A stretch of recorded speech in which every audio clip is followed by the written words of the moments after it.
जय जय श्री राम, जय जय श्री राम। परमात्मा हमारा पिता है और प्रकृति हमारी माता है। तो हम प्रकृति के सेवक हैं और सेवक के अलावा और कुछ भी नहीं है। हमें उसके साथ नर्मता और दास्ता नर्म का भाव रखना चाहिए, उनकी सम्मान करना चाहिए और हमें प्रकृति के लिए उनके प्रति किए गए अपराधों को क्षमा करने का निवेदन करना चाहिए। हमारी हवा, पानी, भोजन, घर और सूर्य, इन सभी के हम प्रकृति के ऋणी हैं। अगर हम प्रकृति के एक पेड़ के रूप में देखते हैं तो सभी जीव, उसकी जड़ें, शाखाएं, पत्ते, फूल और वृक्ष अपने विभिन्न अंगों को मिलाकर ही संपूर्ण हो पाता है। अगर एक हिस्सा नष्ट हो जाता है तो बाकी भी जल्द ही नष्ट हो जाते हैं।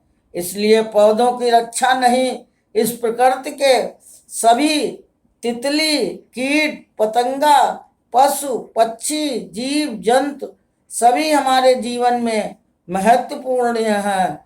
इसलिए सबकी रक्षा करनी चाहिए और सबकी रक्षा करना ही मानव का उद्देश्य है। प्रकृति के बिना मानव शून्य है। प्रकृति के बिना मानव का कोई अस्तित्व नहीं है।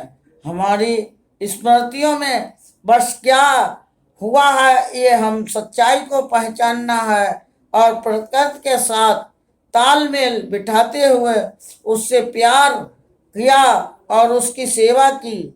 उन दिनों साधारण ग्रामीण जो पढ़ लिख नहीं सकते थे, उनकी संपत्ति तालाब और मंदिर हुआ करती थी और एक छोटा मंदिर बनाए रखते थे। उन्होंने प्रवासी पक्षियों की भी रक्षा की और इस बात का ध्यान रखा कि एक भी प्राणी को नुकसान नहीं पहुंचे। लेकिन जैसे जैसे हमारा स्वार्थ और लालच बढ़ता गया, प्रकृति के साथ बंधन और भी बिगड़ता जाता है। इसका मतलब ये नहीं है कि हमें सब सुख सुविधाओं का त्याग करना होगा। उसके लिए हमें केवल कठिन सीढ़ी की आध्यात्मिक मूलों के आत्म शांत करना होता है और उन्हें भावी पीढ़ी में डालना होगा।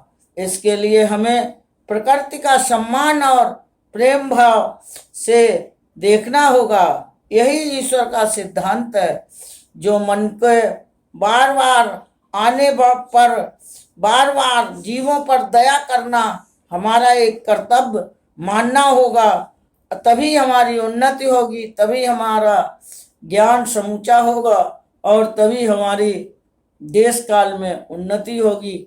नहीं तो हम नष्ट हो जाएंगे और जब मानव नष्ट होता है तो फिर संसार में कुछ नहीं बचता। इसलिए मानव को चाहिए कि अच्छे सत्कर्म करके, अच्छा ज्ञान अर्जित करके प्रकृति और भगवान को एक समान देखकर प्रकृति के नियमों का उल्लंघन ना करे और उनका आदर करते हुए सम्मान के साथ अपनी जिंदगी बिताए।